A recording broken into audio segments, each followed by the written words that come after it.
To another sector, China's Ministry of Commerce has announced an anti-dumping and anti-subsidies investigation on certain goods imported from the United States. The probe will focus on imported American auto parts and chicken products. The ministry said the investigation is in accordance with WTO rules and China's laws. The launch of the probe comes in response to complaints from Chinese manufacturers. They've said that these products enter the country's markets in an unfair competitive manner which harm domestic industries. The former vice chairman of the China Chamber of Commerce for Metals, Minerals and Chemicals Importers and Exporters said that China's action is justified and reasonable. The United States does subsidize its car industry and agricultural sector. It is obvious that the U.S. government implemented many remedy measures to help its economy during the global recession, such as subsidies to their car industry and farm products. The European Union is also opposed to such measures. The subsidies the U.S. government provides its agricultural sector have already exceeded the WTO standard, so I think the Chinese government's decision is reasonable. The Chinese Foreign Ministry spokeswoman Jiang Yu says the U.S. decision to impose special protectionist tariffs on tires imported from China goes against commitments it made at the latest G20 summit. Jiang says the move is a serious form of trade protectionism and it will undermine economic and trade ties between China and the U.S. Jiang Yu also adds that China has lodged a solemn representation to the U.S.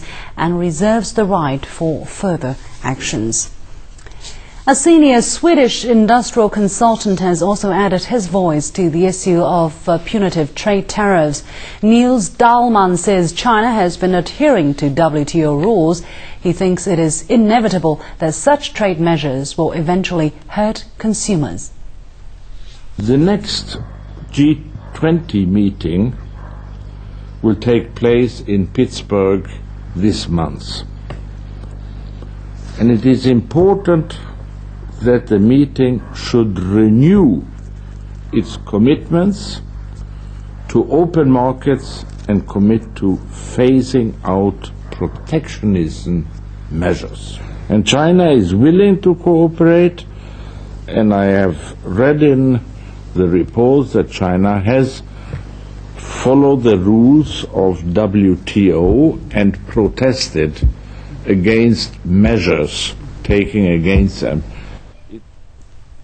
The U.S. tariff decision will affect the lives of an estimated 100,000 Chinese tire workers. Our reporter James Kim takes a closer look at one of them. 37-year-old Zhu Xiaojun is a worker in a rubber plant in Hangzhou. He has been working here for 9 years. This 9-square-meter room is the family's home in a suburb of Hangzhou. They do not lead a rich life, but with their child, life is happy. But since hearing about the increase in tire tariffs, the breadwinner of the family has become very worried. There will be less positions, some workers will be laid off, so our life will inevitably be affected.